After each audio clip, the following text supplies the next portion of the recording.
मेरा नाम अंजलि है। मैं नोएडा के पास के एक कस्बे की रहने वाली हूँ।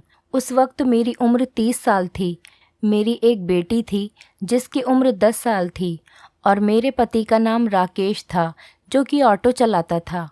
मेरे पति को हमेशा से ही बेटे की बहुत ख्वाहिश थी, लेकिन जब मेरी बेटी इस दुनिया में आई तो डॉक्टर्स ने कह दिया कि मैं इसके बाद दोबारा कभी माँ नहीं बन सकती। बच्चे की और माँ की जान बच गई, यही काफ़ी है। मेरे पति ने सबके सामने कह दिया था कि अब ये दोनों भी मेरे किसी काम की नहीं हैं। मैंने शादी इसलिए कम उम्र में की थी कि जल्दी जल्दी मेरा बेटा पैदा हो जाएगा तो मेरे साथ खड़ा होगा, क्योंकि मेरा तो कोई सगा भाई भी नहीं था।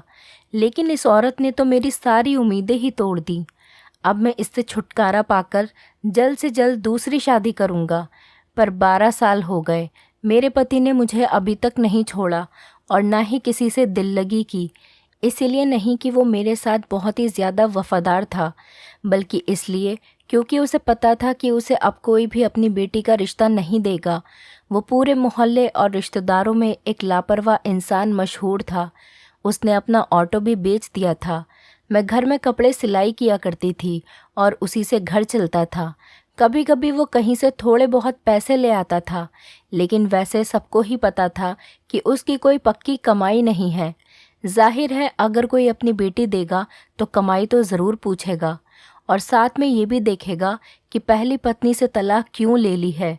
इधर अब मेरी बेटी भी मेरे कद जितनी होती जा रही थी, जिसका नाम मैंने डिम्पल रखा था। बहुत ही ज़्यादा खूबसूरत दुबली पतली थी और ये बड़ी ही अजीब बात थी कि हमारे ख़ानदान में ये पहली लड़की थी जिसका रंग भी बहुत ज़्यादा गोरा था। लेकिन मेरी बेटी बहुत ज़्यादा मासूम थी, क्योंकि मैंने सारी ज़िंदगी उसे अपने सीने से लगाकर छुपा कर रखा था, ये सोचकर कि मेरी एक ही बेटी है, दोबारा कोई बच्चा नहीं हो सकता। अगर उसे भी कुछ हो गया तो मैं तो बे औलाद हो जाऊंगी। इसीलिए मैंने उसे सारी ज़िंदगी ज़रूरत से ज़्यादा ही हिफाजत से पाल कर रखा था और उसका नुकसान ये हुआ था कि वो ज़रूरत से ज़्यादा ही मासूम थी। उसे किसी बात का पता ही नहीं था। मैं उसको लड़कियों के साथ खेलने जाने के लिए भी नहीं छोड़ती थी। इस तरह उससे किसी की दोस्ती नहीं हुई और उसने मोहल्ले की लड़कियों के साथ ज़्यादा वक्त नहीं गुजारा। मैं उसे शादियों में भी नहीं लेकर जाती थी और इसके अलावा हम गरीबों का और कौन सा आना जाना होता है। लेकिन मैं सोचती रहती थी कि मैं उसके साथ हूँ, सारी ज़िंदगी मैं उसका ख्याल करूँगी। मैं तो उसे बाहर के ख़तरों से बचा रही थी। मुझे क्या पता था कि कभी कभी खतरे अंदरूनी भी होते हैं। खैर, ये तो एक लंबी बात है। जब मेरी बेटी थोड़ी जवान हो गई तो मेरे पति ने उससे बहुत ज़्यादा प्यार करना शुरू कर दिया, जबकि सारी ज़िंदगी उसे धुतकारता आया था। कहता था कि तेरी वजह से तूने अपनी माँ को बांझ बना दिया और मेरे बच्चे इस दुनिया में आने से रह गए, नहीं तो मुझे 10 बेटे पैदा करने थे। लेकिन ये सब तो किस्मत का खेल था। मैं कहती थी कि इसमें मेरी बेटी का कोई कसूर नहीं था, लेकिन अभी तक वो मेरी बेटी से नफ़रत करता था, उसे ताने देता था, उसे अपने साथ कहीं लेकर नहीं जाता था, उसे अपनी बेटी नहीं मानता था, उसके सर पर प्यार से कभी हाथ भी नहीं रखता था। लेकिन आज तो मैं सामने का मंजर देखकर हैरान रह गई। वो मेरी बेटी को अपने पास बैठाकर बैठा था और उससे बहुत प्यार से बात कर रहा था और कह रहा था कि तुम्हारे लिए क्या लेकर आऊं, 1-2 दिन के लिए शहर जा रहा हूं। मेरी बेटी भी हैरान नज़र आ रही थी। उसने कोई चीज़ बता दी और उठकर अपने कमरे में चली गई। मैंने अपने पति से कहा कि क्या बात, आजकल बहुत प्यार आ रहा है अपनी बेटी पर। तो कहने लगा कि बस अब मैं बूढ़ा हो गया हूँ और मुझे एहसास हो गया है कि हमारे बुढ़ापे का सहारा है। मैं भी तो पागल था, बस यही सोचता था कि नस्ल बढ़ जाएगी, लेकिन अगर ये मेरे नसीब में ही नहीं है तो मैं क्या कर सकता हूँ। मैंने तेरे साथ नहीं, ऊपर वाले के साथ ज़िद लगाई थी और ईश्वर के साथ ज़िद नहीं लगानी चाहिए। अभी ये मेरी बेटी है और मैं इससे बहुत ज़्यादा प्यार करूँगा। ये सुनकर मेरी आंखों में आंसू आ गए। चलो, इस इंसान को समझ तो आ गई और मैंने उससे कहा कि अब तो बेटी जवान हो रही है, अब 2-3 साल में इसकी शादी हो जाएगी और फिर हमारी बेटी हमें छोड़कर अपनी ससुराल चली जाएगी। लेकिन तुमने इतने साल बर्बाद कर दिए। कितनी प्यारी बच्ची थी हमारी, जब छोटी थी कैसे भाग भाग कर तुम्हारे पीछे पीछे जाती थी, तुम्हें पापा पापा कहती थी और तुमने उसे गोद में भी कभी नहीं लिया। इस बात पर मेरे पति की आंखों में आंसू आ गए। उसने कहा कि मैंने वाकई काफ़ी सारा वक्त बर्बाद कर दिया, लेकिन अभी भी देर नहीं हुई है। जब बेटी बहुत छोटी थी तो मैं उसको उसके पिता के साथ नहीं छोड़ती थी, ये सोचकर कि किसी दिन उसको गुस्सा न आए और वो मेरी बेटी को जान से न मार डाले। लेकिन मुझे यकीन हो गया था कि इसके दिल में वाकई उसकी बेटी के लिए प्यार जाग गया है। आखिर वो उसका अपना बाप था, कोई सौतेला नहीं। हमारे दिन इसी तरह गुजरने लगे और ये दोनों बाप बेटी बहुत ही ज़्यादा करीब आ गए। जो लम्हे इन्होंने एक दूसरे के साथ नहीं गुजारे थे आज तक, अब वो गुजार रहे थे। वो मेरी बेटी को अपने साथ बाज़ार भी ले जाता, उसके लिए तोहफे भी लेकर आता और खाने पीने की कोई ना कोई चीज़ ज़रूर ही लेकर आता था। मुझे आजकल एक जगह नौकरी मिल गई थी। एक सेंटर था जहाँ पर जाकर मैं कपड़ों की सिलाई किया करती थी और एक सूट के साथ काफ़ी अच्छे पैसे बच जाते थे। मैं घर में कपड़े सीती थी तो घर के कामों में लग जाती थी, लेकिन वहाँ पर जाती तो दिमाग सिर्फ काम की तरफ ही लगा रहता था। पहले मैंने ये काम करने से इनकार कर दिया था, लेकिन अब सोचा कि मेरे पतिदेव खाली ही तो हैं मेरी बेटी का ख्याल रखने के लिए। जवान बच्ची को घर में अकेला छोड़कर तो नहीं जा सकती थी, लेकिन आजकल घर के हालात कुछ और ही थे। इसलिए मैंने सोचा कि मैं ये काम कर लेती हूँ और मैं ये काम करने के लिए रोज़ जाती थी। शाम को जब वापस आती थी, मेरी बेटी मुझे रोज़ खुशी खुशी बताती थी कि आज पापा ने मुझे ये चीज़ ला कर दी, आज वो मेरे लिए सूट लेकर आए और आज हम सैर करने गए थे। मैंने गोलगप्पे भी खाए थे, आइसक्रीम भी खाई थी, लेकिन कुछ दिनों से मेरी बेटी मुझे ये सब बातें नहीं बता रही थी, बल्कि कहीं खोई हुई थी। मैंने कहा कि क्यों आजकल पापा के साथ बाहर नहीं जाती हो? तो कहने लगी कि जाती हूँ, तो फिर मुझे क्यों नहीं बताती कि पूरा दिन क्या किया है? मैं तो काम ही करती रह जाती हूँ, तुम दोनों के ही तो मज़े हैं। मुझे बताया तो करो, कम से कम मैं सुनकर ही खुश हो जाया करूँगी। मैं अपनी बेटी से मुस्कुराकर बात कर रही थी क्योंकि मैं उसके लिए खुश थी, लेकिन वो बिल्कुल भी खुश नज़र नहीं आ रही थी। फिर मेरी बेटी बीमार रहने लगी। कभी कहती मेरी कमर में दर्द है तो कभी कहती मेरी टांगों में दर्द है। मुझे समझ ही नहीं आ रहा था उसके साथ क्या हो रहा है। एक ही डॉक्टर थी हमारे पूरे गांव में, उससे बात की तो उसने कहा कि बच्ची जवान हो रही है, इसीलिए ये सब कुछ हो जाता है। तुम ज़्यादा फिक्र मत करो, जब इसे दर्द हो तो दर्द की गोली दे दिया करो, इसकी खुराक बेहतर करो, दूध वगैरह दिया करो तो ठीक हो जाएगी। मैंने कहा कि ठीक है।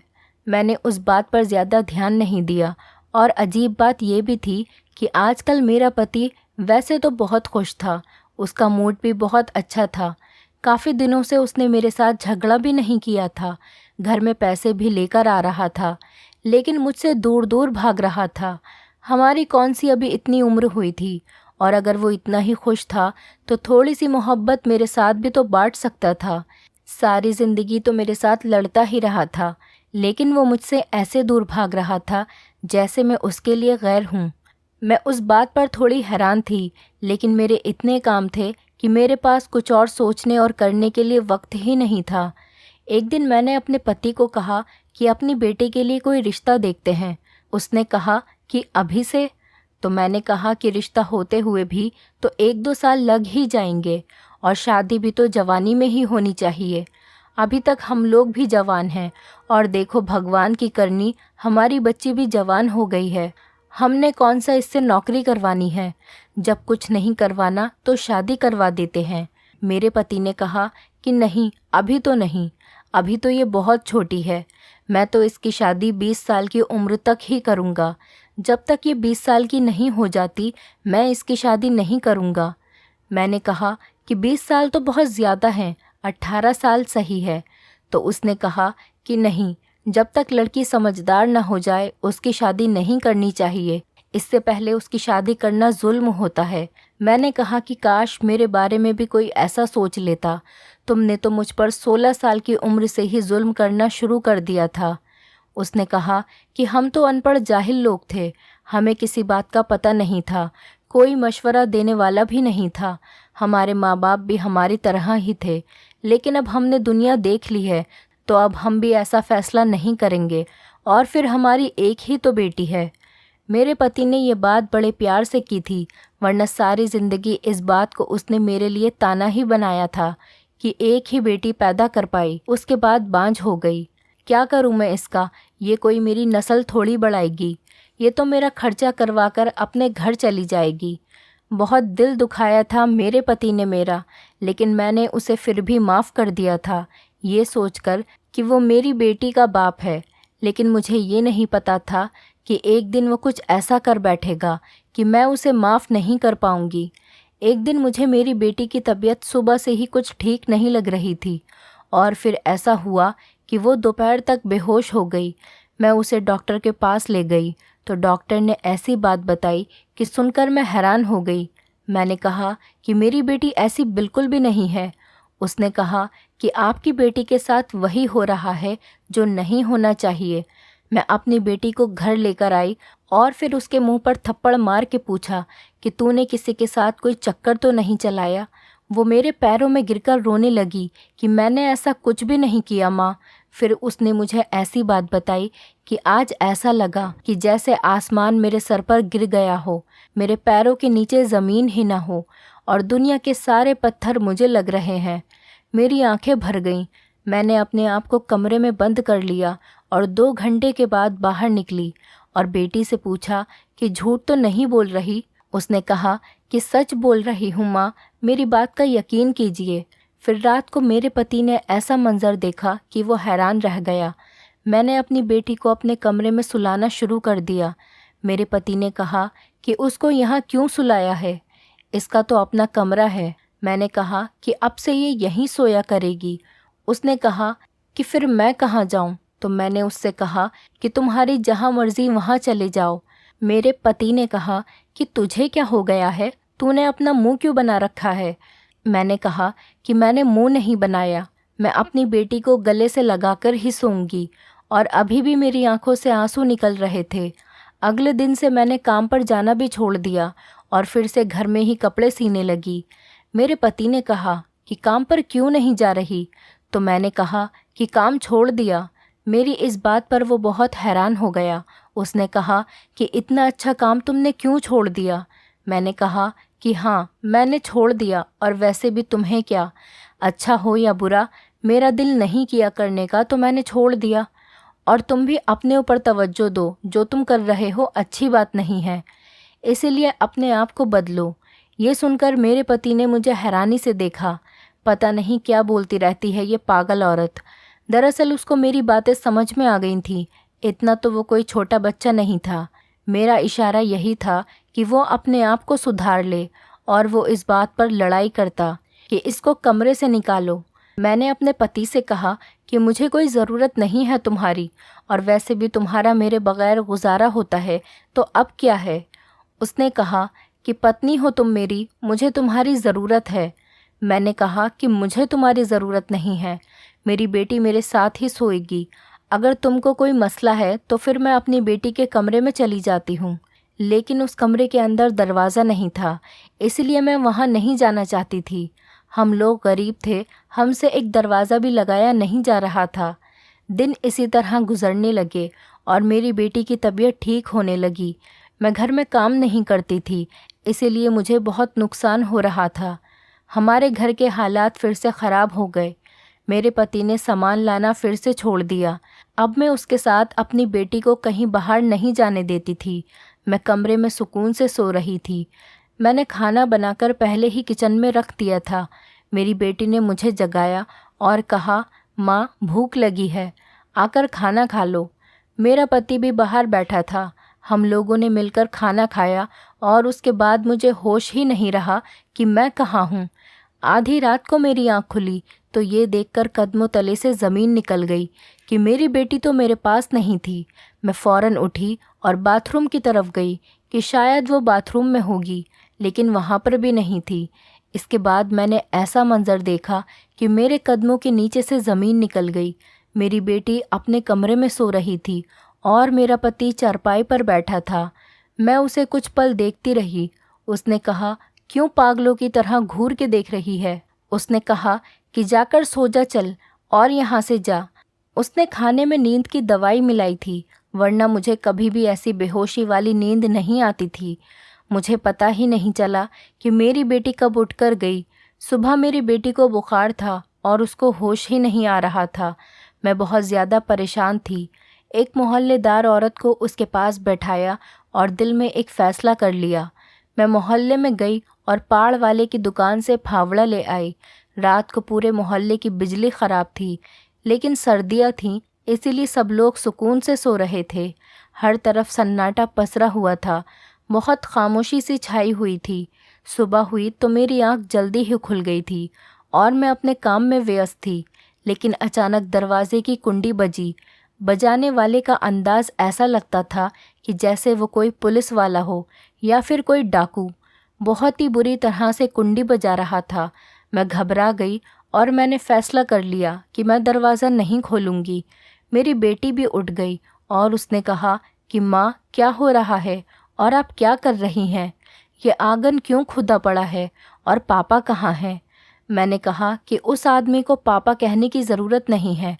मेरी बेटी ने मुझे देखा तो उसके मुंह से चीखें निकल गईं। उसने कहा कि आपके कपड़ों पर ये क्या लगा हुआ है? मैंने कहा कि पागल, ये तो बाथरूम में गिर गई थी ना, इसलिए कई जगह चोटें लग गई हैं और यही वजह है कि मेरे कपड़ों पर ये सब लग गया है। तुम घबराओ नहीं, मैं तेरी माँ हूँ ना, मैंने सब कुछ ठीक कर दिया है। लेकिन बाहर बार बार कुंडी बज रही थी। उसने कहा कि दरवाजे पर कौन है और ये हमारे घर का दरवाज़ा क्यों तोड़ रहे हैं? मैंने कहा कि अपना सामान उठा और बराबर वाली आंटी के घर चली जा और वहाँ पर ही रहना जब तक कि मैं तुझे लेने के लिए नहीं आती। मैं बहुत घबरा गई और मैंने उसका थोड़ा बहुत सामान पैक कर दिया और बराबर वाली के घर भेज दिया। वो मेरी बहुत अच्छी सहेली थी। मैंने अपनी सहेली को अपने सारे जेवर और जमा किए हुए सारे पैसे दे दिए। मैंने कहा कि जब तक मेरी बेटी तुम्हारे पास है, इसका बहुत ज़्यादा ख्याल रखना और ज़रूरत पड़ने पर कुछ दिनों के लिए इसे दूर भेज देना और इसको यहाँ से लेकर चली जाओ। और तू हमेशा कहती थी ना कि ये तुझे अपने बेटे के लिए बहुत पसंद है, तो इसे अपनी बहू बनाना और हमेशा अपने पास रखना। मेरी सहेली को सब कुछ पता था कि मैंने क्या किया है। सच्ची सहेली होने की वजह से वो मुझसे ये वादा करके गई कि मेरी बेटी का बहुत अच्छे से ध्यान रखेगी, अपनी औलाद से भी ज़्यादा। और अब मेरी बेटी उसके हवाले थी। मेरे पास खोने के लिए कुछ भी नहीं था। मैं घर में बिल्कुल अकेली थी। लोग बार बार कह रहे थे कि बहन, दरवाज़ा खोलो, नहीं तो हम दरवाज़ा तोड़ देंगे। और जब मैंने दरवाज़ा नहीं खोला तो उन्होंने दरवाज़ा तोड़ने की तैयारी कर ली। मैं डरी हुई थी, पर जिसका डर था वो तो पहले ही हो चुका था। मैंने अपने आंसू साफ कर लिए। कुछ देर के बाद दरवाज़ा टूट गया। पुलिस वाले और कुछ न्यूज़ चैनल वाले अंदर आ गए और सामने का मंजर देखकर हैरान रह गए। उन्होंने जब आंगन खुदा हुआ देखा और वहाँ की मिट्टी को गीला पाया तो वो सारा माजरा समझ गए। फिर पुलिस ने गड्ढे से मिट्टी हटाई तो वहाँ पर मौजूद सब लोगों की आंखें फटी रह गईं। मैं बिल्कुल ऐसी खड़ी थी कि जैसे कुछ हुआ ही ना हो। वो मुझे हैरान होकर देख रहे थे। लेडी कांस्टेबल ने मुझे पकड़ लिया और मैंने कहा कि मुझे कोई अफसोस नहीं। पूरे मोहल्ले में ये बात फैल गई थी। उन्होंने कहा कि बेटी कहाँ है? मैंने कहा कि वो किसी के साथ भाग गई है, मुझे नहीं पता कि वो कहाँ पर है। मैंने झूठ बोल दिया था। जाहिर सी बात है, मैं नहीं चाहती थी कि वो मेरी बेटी से सवाल जवाब करें और उसे भी पता चले कि मैंने क्या किया है। पर उस वक्त सबसे बड़ा सवाल ये भी था कि मेरा पति कहाँ था। वो वहीं था जहाँ उसे होना चाहिए था, क्योंकि जो उसने किया था उसके बाद उसकी वही जगह थी। वो लोग मुझे लेकर वहाँ से चले गए। हर इंसान मुझे ऐसे देख रहा था कि जैसे मैं इस दुनिया की ही नहीं हूँ, कि जैसे मैंने कोई ऐसा काम कर दिया है जो किसी से उम्मीद नहीं किया जा सकता। तो मैंने कुछ ऐसा ही किया था, लेकिन उस मुकाम पर पहुंचाने वाला भी मुझे मेरा ही पति था। कोई मेरे करीब नहीं आ रहा था। सब मुझसे ऐसे डर रहे थे जैसे मैं इंसान नहीं, कोई डायन हूँ, क्योंकि हरकत ही मैंने कुछ ऐसी ही की थी। उस पाड़ की दुकान वाले से भी पूछताछ कर रहे थे। उसने कहा कि इसने तो मुझसे कहा था कि मुझे बड़ा सा फावड़ा चाहिए, मेरे घर में कुछ काम चल रहा है। मुझे क्या पता था कि यह औरत ऐसा करेगी। मोहल्ले वाले भी कह रहे थे, ये तो बड़ी अच्छी औरत है, सारे मोहल्ले के कपड़े सीती थी, अच्छी भली थी, बिल्कुल किसी के साथ ना कोई लड़ाई ना कोई झगड़ा, इसका तो ऐसा कोई मसला ही नहीं था। पता नहीं इसको क्या हो गया, हम लोग तो खुद हैरान हैं। और इसकी बेटी भी कहाँ है, हमें ये भी नहीं पता चला। मेरी सहेली ने बयान दिया कि मैं उसकी दोस्त हूँ और पता नहीं ये सब कुछ कैसे हुआ है। उसने मेरी बेटी को कहीं पहुँचा दिया था और ये उसका बहुत बड़ा एहसान था मुझ पर। इसके बाद मुझसे एक मीडिया वाली लड़की ने बहुत प्यार से पूछा कि आपने आखिर ऐसा क्यों किया, अपने ही पति को मारकर उसको इस गड्ढे में दबाकर आपको क्या मिला। लेकिन मैं बोल पड़ी। मैंने कहा कि कोई भी औरत ऐसा क्यों करेगी, भला तुम तो पढ़ी लिखी हो, तुम्हें तो पता होगा कि कोई इस मुकाम तक कैसे पहुंचता है। वो इंसान इसी काबिल था और मैंने कसम खाई थी कि उसका यही अंजाम करूंगी, क्योंकि वो अपनी बेटी के साथ ही गलत संबंध बनाता था, मेरी बेटी के साथ गंदी हरकतें करता था। मुझे लगा उसकी मोहब्बत जाग गई है, लेकिन उसकी मोहब्बत नहीं जागी थी, उसके अंदर की हैवानियत जाग गई थी। इसीलिए मैंने उसे मारकर बिल्कुल ठीक किया। जब ये बात सामने आई तो लोग भी यही कहने लगे कि मैंने बिल्कुल ठीक किया है, इस समाज को भी तो पता चले कि किसका साथ देना है। लेकिन अब सारे लोग मेरे साथ थे। उनका कहना था कि तुमने बहुत अच्छा किया, इसको सबके लिए सबक बना दिया। और अब सब ये सोच रहे थे कि आखिर वो किस किस्म का बाप था, सौतेला तो नहीं था, उसका अपना सगा बाप था। फिर भी उस मुकाम तक कैसे पहुंच गया कि उसने ये हरकत कर ली। मुझ पर मुकदमा भी चला और फिर सज़ा भुगतने के बाद मुझे कुछ सालों के बाद ही छोड़ दिया गया। जब वापस आई तो मेरी बेटी अपनी शादीशुदा ज़िंदगी में बहुत खुश थी और उसका एक प्यारा सा बेटा भी था। मैंने उससे कहा कि उसकी बहुत अच्छी परवरिश करना। मेरी बेटी मुझसे गले लगकर फूट फूट कर रो रही थी, क्योंकि उसे अखबार के ज़रिए सब कुछ पता चल गया था। दोस्तों, उम्मीद करती हूँ आपको हमारी कहानी पसंद आई होगी। कहानी पसंद आई है तो वीडियो को लाइक करें, चैनल पर नए हैं तो चैनल को सब्सक्राइब करें और हाँ, नोटिफिकेशन बेल को ज़रूर दबाएं ताकि अगली अपडेट सबसे पहले आपको मिले।